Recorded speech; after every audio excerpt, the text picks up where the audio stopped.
Let me know when we're live. Okay, welcome to the Northern Virginia Transportation Commission's Committee on Legislative and Policy Issues. My name is David Meyer. I'm the mayor and the chair of this,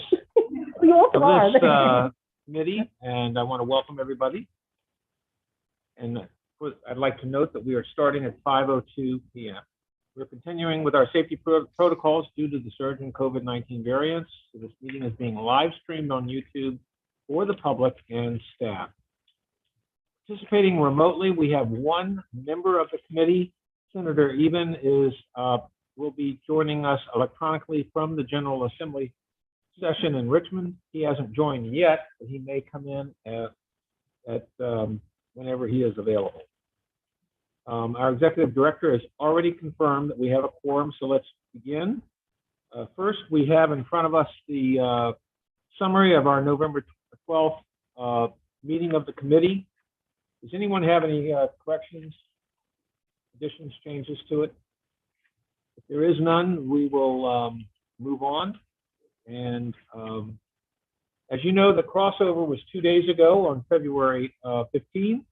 Which was the last day for each house to act on its own legislation. So Amy Karen Siebert is joining us from Richmond, and we're going to ask Amy now to give us a summary of where we are relative to transportation legislation status. Sure. Good evening, everybody. Can you guys hear me okay? Yes. Okay, great. Okay, well, thank you to Tenley for getting out the update for everybody today. And so I'm going to roll through kind of the highlights, like Kate said, and kind of talk about the big things that we have sort of left on the table. Because I think it's probably the important thing here. And so I'll try to go through maybe some of the smaller ones to start, just because then we can leave the big ones at the end. As Mayor Meyer just said, the issue that we have, obviously crossover happened.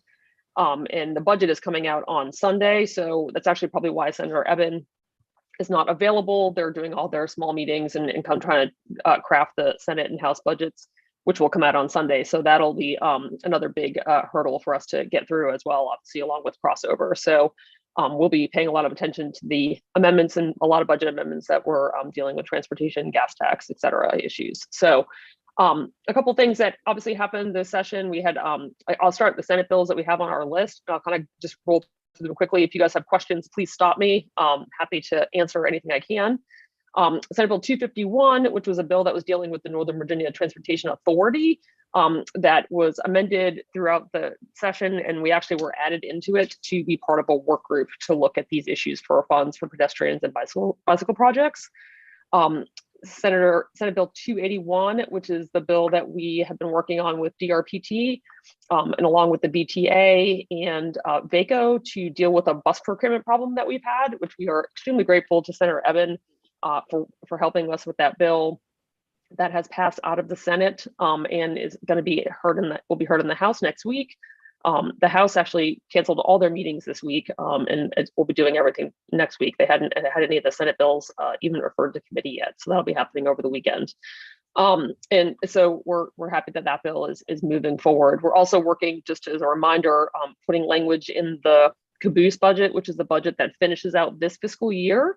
Because if we put the language in the budget, that would goes into effect when the governor signs it. So the idea would be that the governor would sign that, and the language would be in the budget, so we can start that procurement process this spring and not have to wait till July 1 when the bill would take effect. So we get a little bit of a head start there, but the changes would be permanent in the statute. So that's sort of a two-pronged effort that we're working on right there. Senate Bill 342, Transit Ridership Incentive Program, fairly self-explanatory, as you can see, has passed through the Senate with pretty much flying colors. Senate Bill 488, a transit transition fund and program that Jennifer McClellan has been working on. That's a bill that we're also closely following. Not sure how that's going to end up in the House, but that's a bill that we will also be paying close attention to. The other bill, Senate Bill 451, which is that's the bill that ends up being the sort of Senate omnibus grocery tax bill, as well as personal hygiene items. I'll come back to that when we can talk about that, along with the next bill, which is House Bill 90, which is Delegate McNamara's bill, that does something similar. They're not exactly the same. And we'll talk about sort of an overall transportation conversation with that in a minute. Let's see, House Bill 142, Delegate McQuinn, Transit Ridership Incentive Program. Again, that bill as well. That was, I'm like, where did that one end up? Sorry, that's actually on the Senate transportation side. So that bill will be coming up next week as well. House Bill 297, this is a bill that we had all had a lot of concerns over, which was Delegate McNamara's bill dealing with the regional gas tax issue. What had happened there is that was actually a bill that was actually never meant to be put in. So which is why it was left in committee. It never got a hearing. It never got taken up because that was a bill that was sort of not meant to be ready for prime time this year. So that bill has stayed there. Then we have House Bill 444, which is still alive. That's the bill that we had been working on with Elizabeth Bennett Parker through the summer and the fall in the FOIA Council. The Senate version of that bill died on the floor of the Senate twice on a very close vote, which was a very difficult and challenging bill on the Senate side, and it passed unanimously on the House side. So we are in a very different situation with that bill. Actually, we have a meeting tomorrow with Elizabeth Bennett Parker to talk about some potential amendments to see if we can get her version through the Senate when after this crossover time period. So, and just to give you a little summary of kind of what happened there was there was a lot of feelings on the Senate side that really related last year to the General Assembly and how it worked with the Senate being in person and the House being virtual. There was actually quite a few people who I think that colored their vision of allowing for any sort of fully virtual meetings for local public bodies as well. So we have some hurdles to cross there, but I think there might be some ways that we can move forward. So again, we're looking at doing some amendments that will keep it so that regional public bodies as well as all public bodies will be able to do this. There is some talk of going back to just local advisory boards, which would then cut out NVTC and VRE from being able to participate. So we hope that amendments would not go in that direction. House Bill 1144, which is still alive on the House side, that's the gas tax bill, the gas tax bill that would pause the gas tax increase, the 5% increase for 1 year. The Senate version of that bill, which was Senator Peake's bill, Senate Bill 541, has already failed on the Senate side. So we expect the same fate to happen to this bill on the Senate side. So at this point, we don't see any pausing of the gas tax happening in Virginia. And at that, I'll leave it with that because the rest of it is budget items, which if anybody has any questions about them, I'm happy to talk through them. But obviously those don't get any hearings. We'll just see if any of those are actually in either the House or Senate budget on Sunday when the budgets come out. Any questions so far or comments, thoughts? Keep going. I think she's wrapped up what she can for now. So I think she's at a moment of pause and maybe talk. All right. Any questions on the summary that we just heard? Yes. Libby?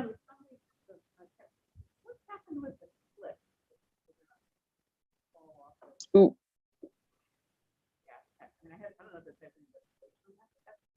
So actually, the issue at the state level to do with what was referred to as the fiscal cliff actually was fixed in the 2020 omnibus transportation legislation.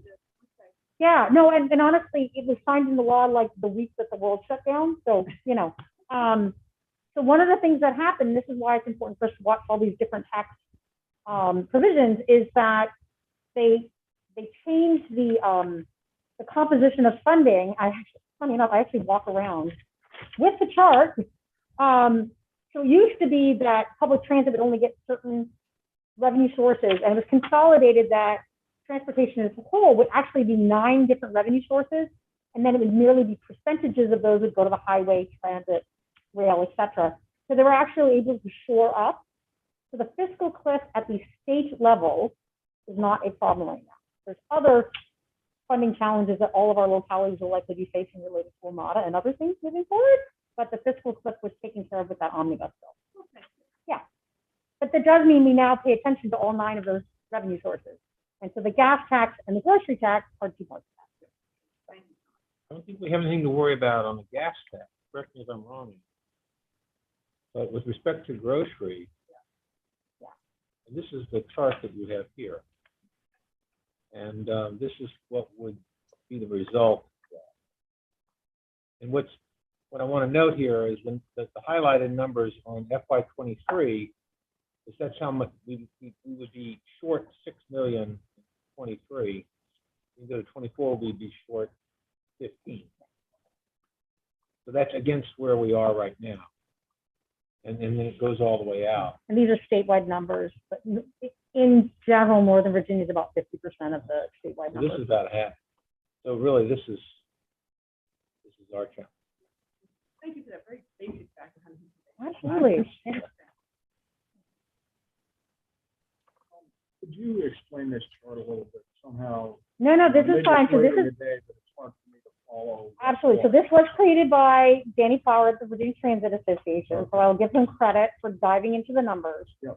And I will do my best to explain. So what he did was actually look at the potential financial impact. It was actually reported by the General Assembly staff, the finance staff, and the reporting. What he did was he broke down, again, based upon knowing the percentages that go to the different transportation buckets. He took that fiscal impact and broke it down and said that the loss to the mass transit fund in FY23, if you eliminate the tax on grocery and on hygiene products as proposed, there would be a loss statewide of 6.18 million in just transit. If you look at overall, all the transportation, it'd be 54.8 million. So Right. these are losses. These are losses, yes, they are. Okay, good. Right, Um, right. And they likely equate, and I do not want to put Scott on the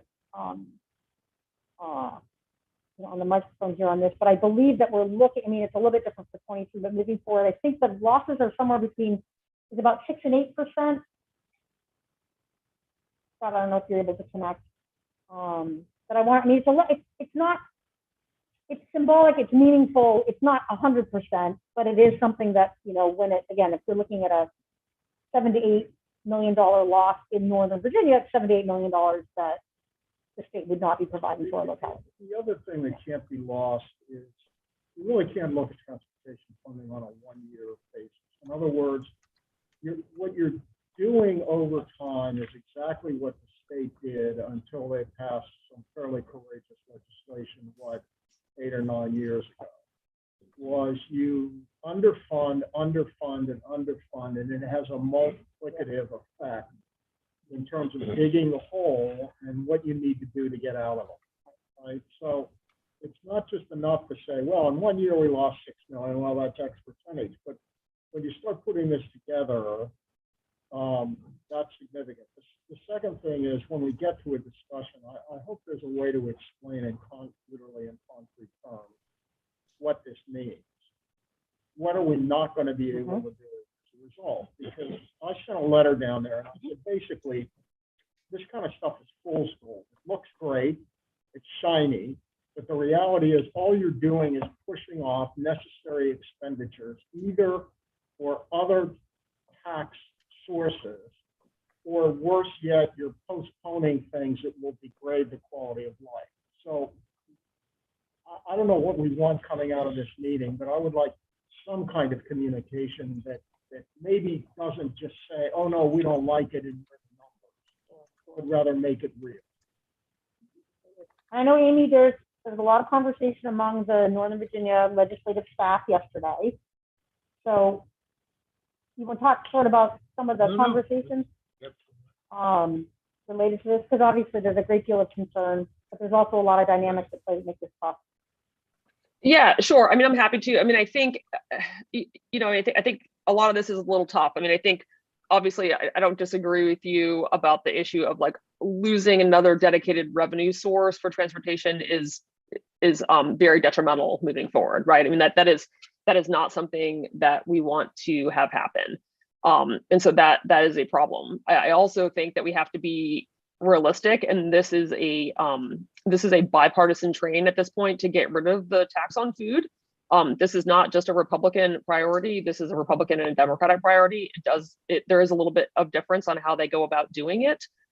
They are interested in holding the localities and education harmless as much as they can. They are not interested right now in holding transportation harmless when you talk about moving forward. However, what I think is also, I think needs to be noted is that, the issue is that the administration and folks are saying is like they can backfill all the projects in the SIP with money from the federal government that we have and from the current surplus that we have. So meaning that like there shouldn't be any changes or any issues to the projects that are already planned in the transportation 6-year plan. And that I think does include the transit pieces too. The problem obviously is we, like I said, we're losing a dedicated funding source, and there is zero plan for the end of the 6-year SIP. And that's what I think we really need to talk about. And so, I think the question is what can we do and how do we work with folks? Because I think getting money in this 2-year biennial budget to backfill that is unlikely. I will say that. I think it's unlikely because I think people have lots of things they want to spend other money on. And at this point, it's unnecessary in the short term. Does that make sense? Meaning that like we don't need this money right now to do these projects. They're saying we've got enough money, and we probably do have enough money. We have a lot of money coming down from the feds. It's just that it's not a sustainable way to be able to fund these projects moving forward beyond that 6-year plan.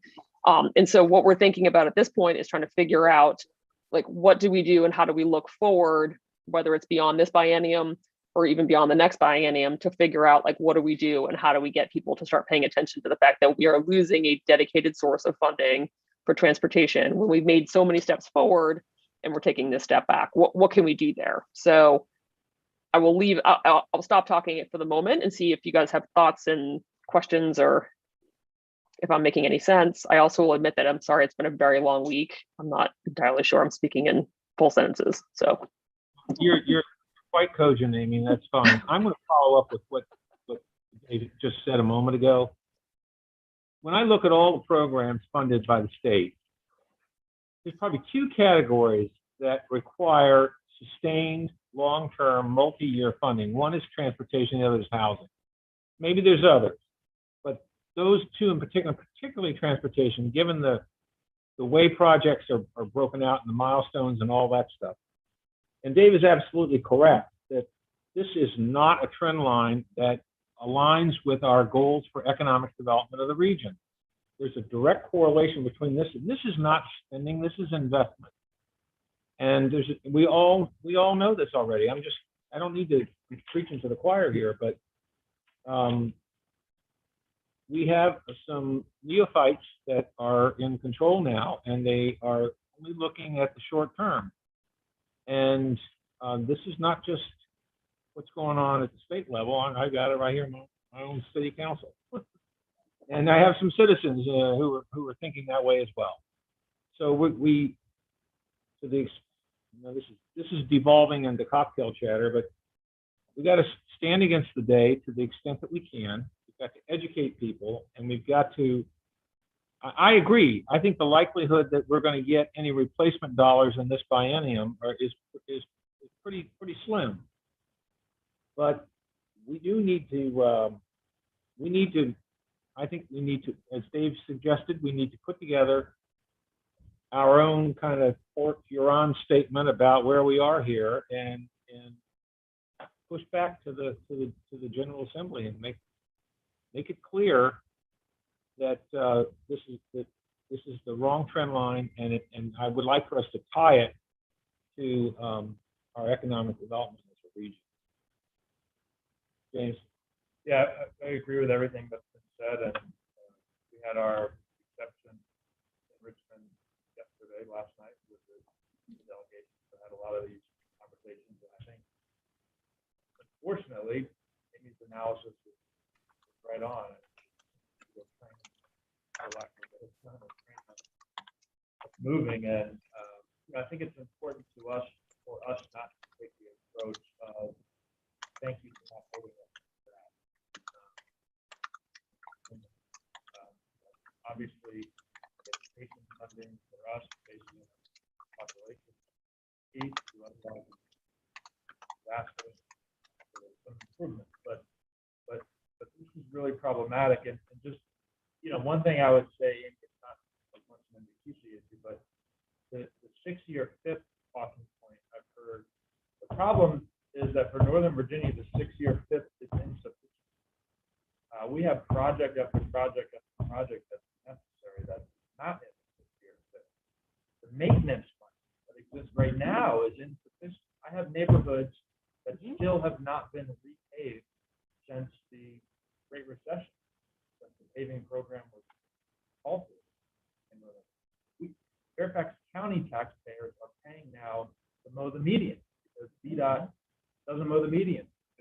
So there are all of these unfunded bills. I think from an NVTC perspective, the conversation we need to be having with legislators is the challenges that we know Metro is going to face financially. We don't know what that's going to mean for the Commonwealth and for our jurisdictions, but it's going to be pretty significant. There's a bill that's going to be coming due to everybody to keep Metro running, and why you would start cutting funding just because we know that bill is coming due us, I don't know. So, I think the best we can do at this point is articulate the arguments that have all been made.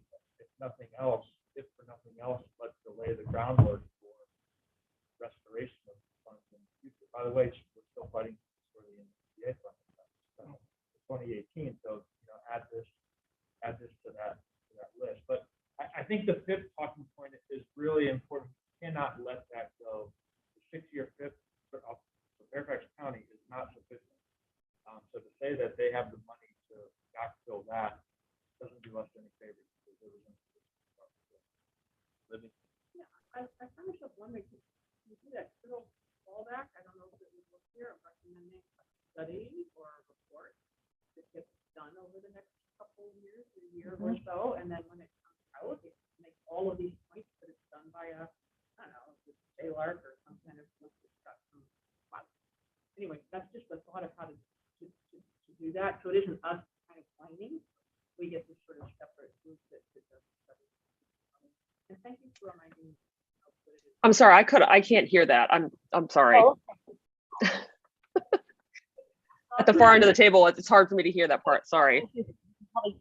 So actually, if it's okay, can I just Please repeat? do. So one of the You'll things say it better than I that Ms. Barbie was recommending was whether in the sort of the negotiation, the conversation is asking that the issue be studied by somebody like JLAR, so that this does not become a permanent change. And Yeah. so, And the idea to have an outside group that's respected, that doesn't Yeah. sound like us whining and complaining, et cetera, et cetera. Yeah, and we're not, and I would caution, we're not talking, I think it's a great idea. I don't want somebody then to say, okay, let's pull it all on the table and bring back the issue of consolidating the NVTA with fixing public transit with local capital projects. What we want to stay focused on funding for these key categories and what those impacts would be, both in the near term and then multi-year, going out 6 to 8 years. That'd be And- the scope we set. Right, Yeah. and say, what is the cost of putting this off? I mean, the cost, this isn't cost savings, this is nonsense. And so what is this going to cost us as a region? What's it going to cost the state? You need a sponsor in the House or the Senate to request JLR to do that, correct? Well, Yeah, let me think about who might be able to do something. I mean, what we can do potentially is potentially put enactment language on the bill, and so we could look at some sort of enactment language. We don't have to have a separate bill. We couldn't do a separate bill, frankly, honestly. We couldn't do one now. It's past the time to introduce bills. So, but that would be, that's what we would be thinking about, is doing some sort of an enactment clause. Just out of curiosity, Amy and James, I don't know if you have either, did anybody talk to Senator Boysko to kind of show her these numbers, or does she have any idea for putting money back in for transit? Because I know when we were down there, we never got a chance to talk to her. No, because I'll say this, mostly because the Senate Finance Committee sort of took over the bill and did all the amendments to her bill, and that's, those are the money folks. So it's probably the people that we really need to talk to, and the people that we will be talking to will be, Senator Barker, for example, Senator Howell, Senator Saslaw, those folks. Well, I mean, Barker and Saslaw should know. I mean, they know this, but Well, I want to ask a slightly different question. Let's hold that thought about the study and also the statement. Amy, is there any possibilities of amending any of these bills to put a sunset provision in it, or a hard stop on some of this revenue loss that would require someone to actively go back and take an affirmative action to continue these reduced spending levels? Is there some way we could insert that in there? Kind of like I think that would be really hard. I don't think people are interested in, revisiting the grocery tax. I think if they want to get, I think that would be difficult. I'm not saying it's, I think it would be really hard.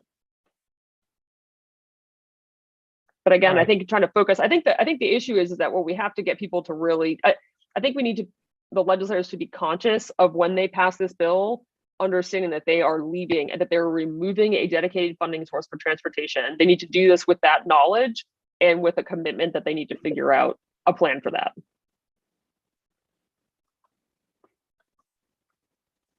Let me ask you another question. Where's the business community in Northern Virginia with respect to this?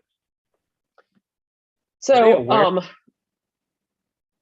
they are. I mean, I think there was a conversation yesterday with the Northern Virginia liaison folks, and I think one of the things that came up, and I talked to Tracy with NVTA again today as well, is really trying to get a core group of people together to talk both like the transit, rail, and then the road folks too. And then maybe we could talk about bringing in the NOVA Chamber as well on that, because I mean, they've always been supportive. We've always had a great relationship with the NOVA Chamber on metro issues, and all the bills we've ever worked on, they've always been a really great partner. So I think we could bring them in on this too. I mean, so I do think it'll be helpful. It can't just be us asking for any of these transportation solutions. It's got to be the road folks and the transit and the rail folks, because we're all in this together.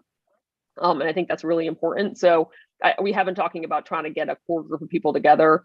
I mean, the two bills, like I said, the two bills are different on each side, which is good. Like one starts in July 1, 2022. One has a delayed enactment.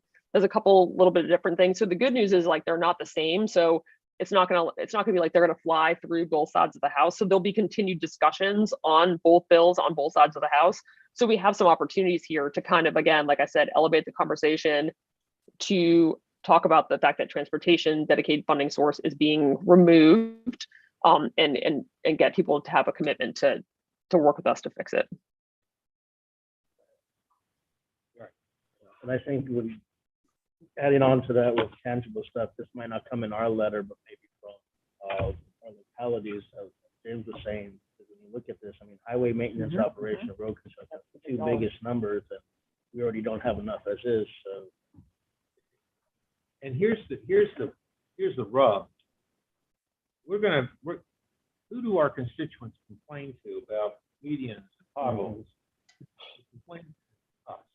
So what do? We turn around, we find pots of money, and we pay for it ourselves. And then in a way we're on our own worst enemy in that regard. And the reason we can do it is because we're financially capable of doing that. And that's exactly the argument other parts of the state saying, you see? So in terms of coming out of this discussion, it seems to me a couple things. One, we need a letter that sets forth the impacts of this, that it is not just for 1 year, that it tends to multiply over time. We've lived this before, right? For those of us who have been around, we've been through this play before, how it ended. It wasn't great. Yeah.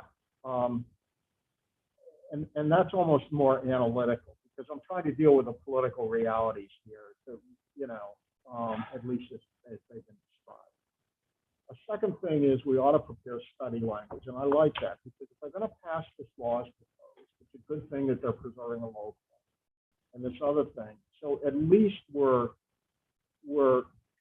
and the study should be narrowly crafted, so they can't expand it. It's what the loss of revenue is, how to get it back, literally is what the just thoughts. I mean, are there other things? And what are the costs over time of not doing it, not funding it now? Right. The kitchen time saves 9 cents. Exactly. So one of the things that is, I know is lost in this, that is highlighted with the transit losses, is some have argued that the new infrastructure bill at the federal level is going to take care of this. The new infrastructure bill at the federal level is not transit operations. And so that, Nor is it maintenance. nor is it maintenance for, okay. I'm a little less familiar with the highway side of things. So the idea being there's all this federal money, but it's not the color money that's actually paying for the things that this would pay for. I'm actually I did not know the highway stuff, so I actually told her that because I was worried that was an argument. Okay. And that can go into the letter. Or whatever. Yeah.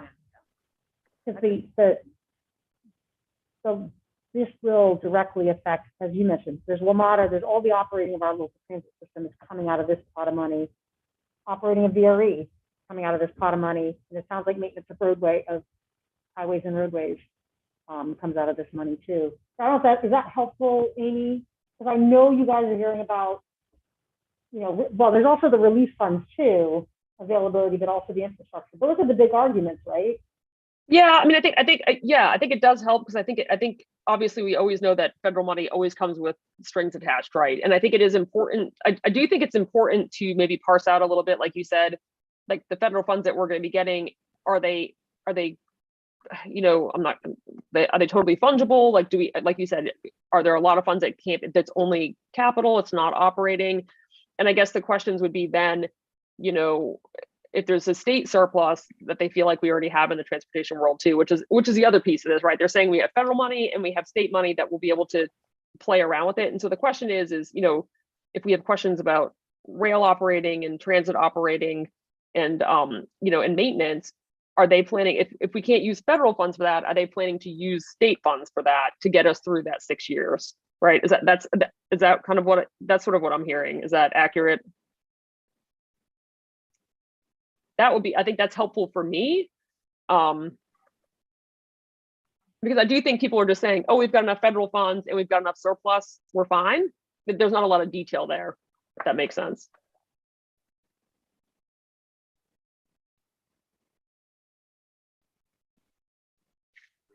I just asked that, Amy, thank you so much. Is there anything you and our staff here are thinking that we didn't mention that you guys think we can do? I'm sorry, I couldn't hear you again. That's a little bit. All right. Amy, I can hear you now. Yes, sorry. I'm just like, I feel like I'm getting closer and closer to the computer, which is not helping. So sorry.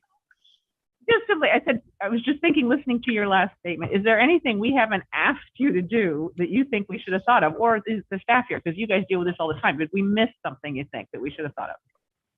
I don't think so at the moment, honestly. I mean, I think the conversation has been much more high level on this stuff. I mean, I think it's now that it's like a lot of, I think once the fuel tax bills are gone now too, I think it also makes it a little bit easier to have a real focus on the fact that we're talking about the grocery, personal hygiene tax. What does that mean for transportation funding?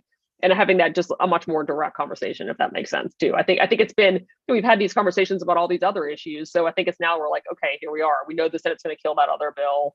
I don't expect to see the fuels tax stuff in the budget. What does that mean?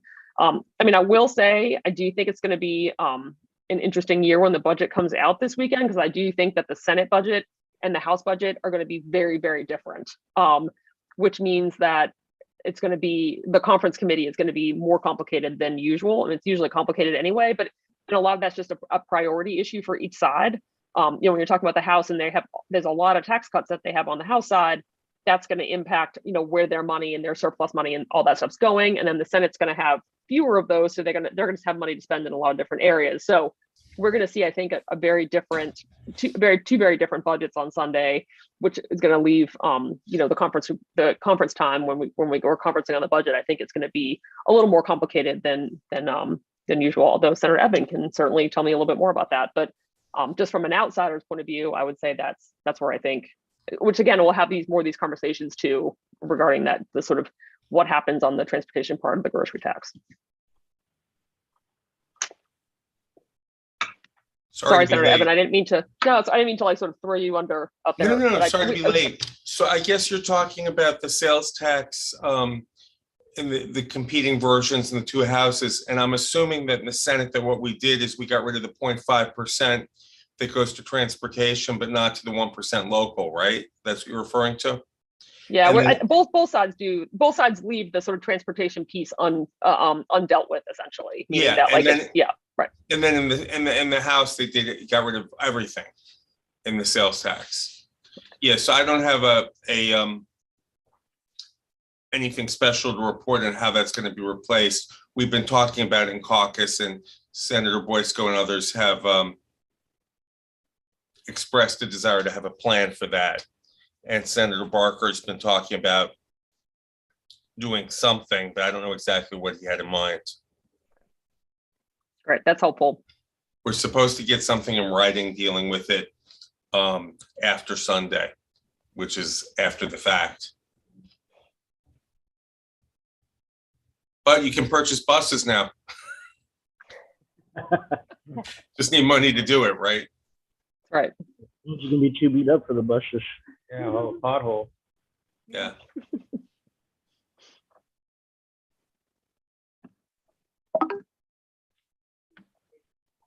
It is nice to own your own street. So as I said, I want to see that we've got, that Amy and I have the right direction. I could, Amy, obviously a lot of things move real fast, real time. How's the best way that we can influence these messages? We can put together a letter, absolutely. I just want to, where are we, how do we, or is this conversations, obviously with two legislators or what have you? What do we do? Yeah. I mean, I will say this. I mean, I think obviously, like Senator Evan just said, I think people are having these conversations. I think they know. I'm glad to hear too that the caucus is talking about it sort of as a caucus. That's helpful, because I know people have certainly been talking about it as one-offs. I think we just need to coalesce around like what we can potentially do. Looking forward to how can we replace that transportation source moving forward. I don't think we're going to be replacing that this year, but the idea that like if we have all this money to fill for the next few years, I think from our standpoint, I think it's helpful for me if you guys talk about the federal funds, what we can and cannot do with them, and the impacts that can move that way. Then we can talk about why it's really important that we have a plan. I guess is that making any sense? I think that's helpful for me.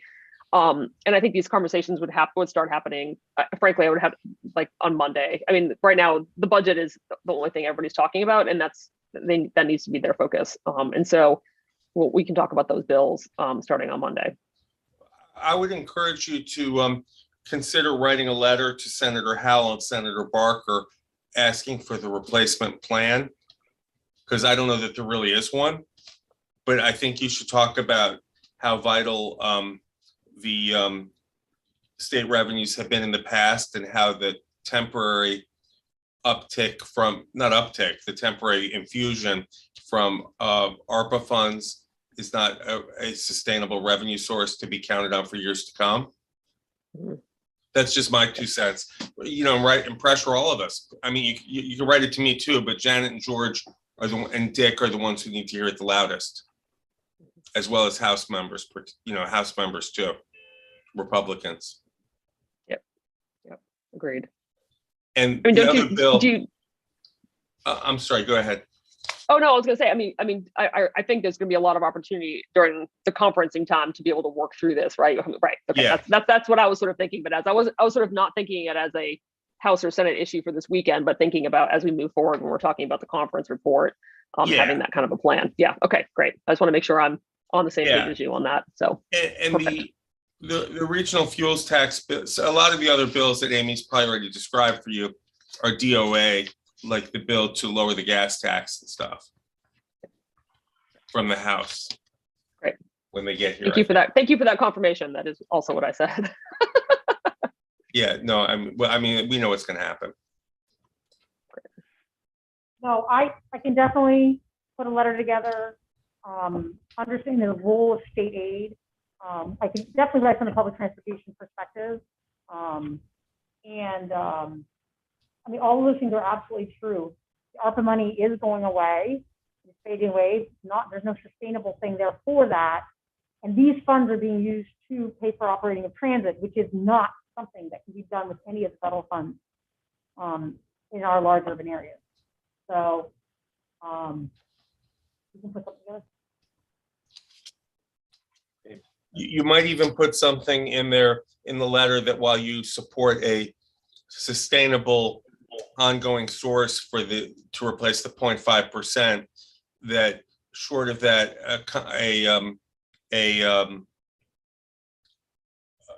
addition to the Code of Virginia, that money will get replaced, in some others. It needs to be in the code, something, not just budget language, in my opinion.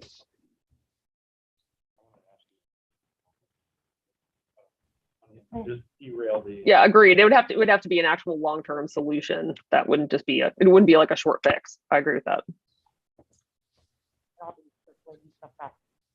Is there anything down here that I can answer? I'm sure Amy's probably filled you in on everything. I have another meeting to pop into. Adam, we have one more question from I James. think it's probably for Amy. Oh, for Amy? Yeah. Okay, all right. I think, any other questions for Adam? Thank you. All right, thank you for taking time out to meet with us. Yeah, I'm sorry to be so late. Thank you for what you do. Thank you for us. hopping on. Sure. Okay, well, Amy, keep me posted if there's anything you want me to do otherwise down here. Okay. And Yes, thank sir. you all for your work. Okay, I'll see you later. Bye-bye. Okay, thank you. All right, James. Amy, I just wanted to ask you, sorry, I didn't ask this before, but on the last page, HB 30, item 434, number 1H, the Delegate Sewell's bill about the meeting with the TPB and Oh, yeah. I suspect this is a reaction to some of the Byzantine internal politics of the TPB. But I'm just wondering if you have any insight into, I mean, I know that there's no problem that cannot be solved with another meeting. But I actually question the wisdom of this from the perspective of Prince William County, because, I think there are some members of the TPB who, if they learned more about some of the projects proposed for the outer suburbs, would perhaps be more dug in their position on some of those projects. So I'm just kind of curious, Yeah. anything about the thought process behind this? Sure. So it's kind of exactly what you said. And it's already died this year. So that bill actually, Kate unfortunately was in the room when that bill was here. It was actually when they were the same day they were hearing the passenger rail bill. And they actually called on Kate to have to talk to that bill. Unfortunately, it took for her. But yeah, I mean, I think they sort of decided there was no reason for legislation on this. Requiring a joint meeting in legislation was a lot. So the budget amendment was sort of to go along with that, to match up with if there was going to be any cost. A lot of the freshmen this year, if they put budget amendments in for all of their bills to make sure that they wouldn't be able to be killed for financial reasons. But that will just disappear out of the budget too. But I'm going to let Kate, since she's in the room, she can probably answer a little bit better about the actual conversation about the bill. And then just to clarify what Mr. Walkinshaw said, so to confirm, because the bill died, this budget amendment is dead, right? That's correct. That's right. That's what I'm saying. Yes. Mm-hmm. Yeah, the budget amendment only goes with the bill. So if the bill's gone, budget amendment's gone. I just think that's So the maybe something topic is dead for the year. monitor for next year and maybe have a conversation about as to whether we want to have a position on that. I think one of the things that came up during the meeting when they talked, I mean, I think one of some of the committee members actually sort of said, can't this already happen? Like, couldn't people just invite them to come to a CTV meeting to talk, or couldn't they already do that? And the answer is yes, they can. There's like literally no reason why you have to put a bill in to require that. So, so anyway, that's, so I think people were kind of like, this doesn't seem necessary. So I think there's a way to be able to, if TPV if they want to talk, I mean, sorry, NC, if that group wants to talk to CTB, too many abbreviations this evening, then they can do that on their own. There's no reason to need legislation for that. Okay. And there might be a conversation with Delegate Sewell, like in the off season, for sure. You think it's a good point that we should monitor this, because this probably is going to come back next year. Somebody's going to try it. Right, yeah, and it's a meeting that some of us in this room would be attending. The General Assembly wouldn't, so we should maybe have a conversation with them about it if it's going to move, but maybe it's a one-year thing and it won't be something else. So the meeting itself, we actually, then I think we're at our third year of having a joint meeting. But it will be back in person, so I have to give you guys some news for it. But one of the things I think is going to be pretty obvious is how present CTV is at the table or what have you there. So, but I would say I would love to see the $50,000 to support our involvement in it, but it's not an insignificant effort for all involved. Sure. Yeah. Okay. So I'll take our action. I'll be putting something together. What I hope to do is send some language around tomorrow by the end of the day. I did, if we do have time and ability, I did want to get some help on the federal side, but I want to make sure that everybody has what they need from. Thank you, Amy. And I'll try to talk to Senator Barker in the morning. I'll see if I can grab him in the morning just to see like what those sort of my thoughts anyway, like if they're percolating on anything right now, or if it's something that I can circle back with him after the budget comes out on Sunday to talk about what we can potentially do. Okay. All right. Thank you for joining us. Yes, of course. Of course. Thank you for letting me zoom in. All right. But if I could, there's obviously so much action going on in Richmond right now. And in some ways, there's sort of hurry up and wait going on at the federal level.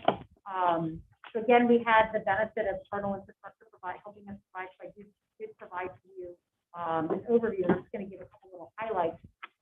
Indeed, there's another continuing resolution at the federal level. What that really means is we're still working on last year's funding levels.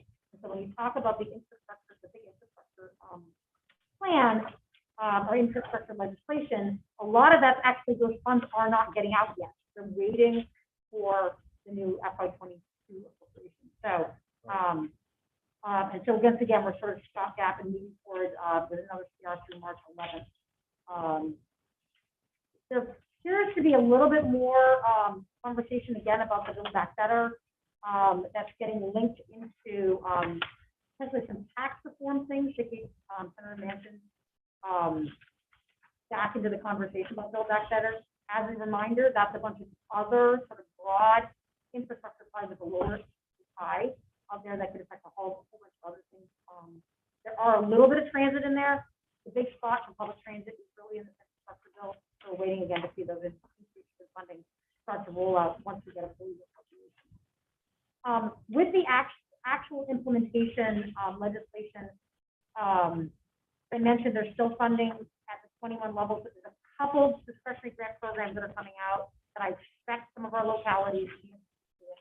One of which is the RAISE grant program, which is both planning and capital. It's a $1.5 billion discretionary grant program, and the applications will be due April 14th. That is the old Tiger, which became the Build. But this one's definitely on steroids. It's probably the largest funding. It's actually $7.5 billion over 5 years for this program. And so there's also, I think, a little bit of movement on some of the FTA bus discretionary grants. Typically, our localities don't play in that space, but they may be as they move forward. Two other things that folks at Cardinal highlighted I thought the interesting is not about public transit, but there's huge initiatives related to electric vehicle infrastructure. hopefully you've heard there was a number of announcements that went on the last week or so. Federal Highways is announcing a $615 million program for an electric vehicle formula program. Typically, Federal Highway stuff goes to the state. Put that out there. But they do have a program that she's referencing here as a state and local government nominating alternative fuel corridors to play in this space. So again, I don't know if any localities look at that, but that's something that I just heard out. And the other thing that has been buzzing around, just as a reminder, at this point, it really is a portion of federal highway and transit funding does come from the federal gas tax, which has not been raised since 1993. But there has been some talk about whether there should be a gas tax holiday. And so just sort of watching that space, I think there's a lot of talk and not a lot of activity on that. But if you did actually have a gas tax holiday at the federal space, obviously you have to short the ability to meet the actual infrastructure legislation, won't be realized. And I think just like we are hearing with the conversation at the state level, consumer may not even see any changes to gas by changing the gas tax. And so again, that's just something for the watch out. You guys met Danik Resnick part of the last time. He actually has moved on, so we have other folks that are helping us. So we still have the ability to get help from really. So again, just a very high level on Excuse me, Mr. Chair, I'm going to just ask this question. Can you just talk just a tiny bit more about what alternative fuel corridors are? Maybe? I don't. Okay, yep. And I mean, I'm wondering if this is, and where I'm heading with this is, I'm wondering if this is something, if you've got a bunch of localities like working together with bringing together their own corridor, which where would you? I do know what. Yeah, I think the Yeah. alternative fuel corridors are, and there was some press on this recently, I think it's like within 1 mile of an interstate highway, so it's part of the EV charging plan Network. to build. Yeah. So that would be 1 mile from 66 on both sides and 1 95. mile. What's I think that's what it's, yeah, it would be most of Arlington, a lot of Arlington. Yeah. Yeah. No, that's great. Thank you. Yeah, I mean, there was supposed to be this Volkswagen settlement. I forget what happened to it, but we were supposed to be getting a lot out of that. We've gotten about it. We got 4 chargers out of Yeah, they did. it. 2 at City Hall, 2 at one of our parks, it's all free. They're already installed. That's Okay. Thank you. Well, other comments, but I know this is a little depressing conversation, but our reality. I do appreciate taking time to actually come over here. Everybody get a bag of food. So we will look for a draft Yes. from the staff to all of us, and we need to do that rather quickly. Yes. And then once that's done, I mean, I'm planning to send it to my colleagues and to our legislative liaison. I mean, not just to kind of get through Right. that. So, Yep. we need to do the same. I'll move that on top of it. Now, if there are developments of all of the project or developments, how do we handle that? Would this committee potentially have a chair, or how are we gonna address what may happen? So I know we've just, Amy has picked out, so we're gonna know on Sunday what we're working with. My plan would be that we're getting that information out to you. So we'll be able to look at it and digest it and get it out. We definitely, I mean, obviously we could, pull together a meeting. The other thing is the ability to sort of communicate. You provide me guidance, me guidance of what to do. Procedurally, I don't know whether we can conduct this. We have It would have to be sort of one. right, and I'm willing meeting, to and either you and I do a conference call with one we can do small or conference two calls. Yeah. on two or whatever. I'm willing to put time in to do that. But let's see what happens from end of the on week. Sunday, she said the budget information should be coming out Sunday. The other thing that has been very, very helpful, and I think almost all of your staff are involved, every Wednesday at 11, the Northern Virginia League of Legislative Staff down in Richmond, and folks like Bill and I, we actually all get together and literally brainstorm and work through a lot of these legislative issues. That has actually been a very strong solution. A lot of the conversations about the gas tax, and then the grocery tax are the result of conversations. So that Wednesday meeting will be important as well. So we'll get back to the aha moment on the grocery tax, as often happens, is basically the ability to run the numbers and understand the impact was a 2 days ago thing. And I think that's probably the hardest part of this, is understanding the financial impact into so what, right? And here's the frustration. You can take that chart and show it to them. It's numbers on a piece of paper. But we need to make Right. it a make it real. Give them real. Yeah, I mean, I think to that point, what I've been saying to members of the Fairfax delegation is, you know, in 2023, 2024, people call me in neighborhoods and say, why is there still a pothole the size of the Toyota Corolla when, you know, we had the federal infrastructure money, we had program relief money? My answer will be that the General Assembly cut funding for road maintenance in order to that'll be the reason. So now, you know, that's in Arlington, it wouldn't be that example, but for me, that's how I've got to be tangible. I'm going to tell people that this is the reason because of this action that they are about to take. We don't have all of it. We don't control all of it. But the dollar impact, I mean, that's why finding the coalition of the road maintenance is really important, because they are the lion's share. And that's where I think statewide, people understand potholes throughout the state. They may not understand transit operations, right? So finding the right one. You know, one of the things we did actually, we did a survey and basically graded our roads and found, you know, where they are in their A, C, or F failing. And this was a number of years ago, because we're getting so many complaints. And so we upped the budget, we did it, you know, and then after a year or something, it got better, the complaints went down, and our grade went up. And so we've been following, it's kind of cool to have that grade and possibility, because it tracks completely with people's experience. I don't know if that's useful on a statewide basis or some kind of, anyway, just thought. Well, I thought about this morning. I went to a funeral in Annandale. It came down 50 on my way home from Gallows Road to the city. And the size of the road reminded me of highways in the 1950s. The vegetation was this high and just packed with plastic and trash. Yeah. And it looks just the way it did in 1959. It's just appalling. So I don't know what to do about it. Well, it gets into the local consultant. If you don't see it and you don't experience, you don't. I'm concerned that the longer it goes on, it'll be the new normal. People won't. It'll be right in front of them. They won't notice it anymore. So, all right. Adjourned? Yeah. Thank you all. Right, Oh, we're Thank you. adjourned. Thank you. Thank you. Great.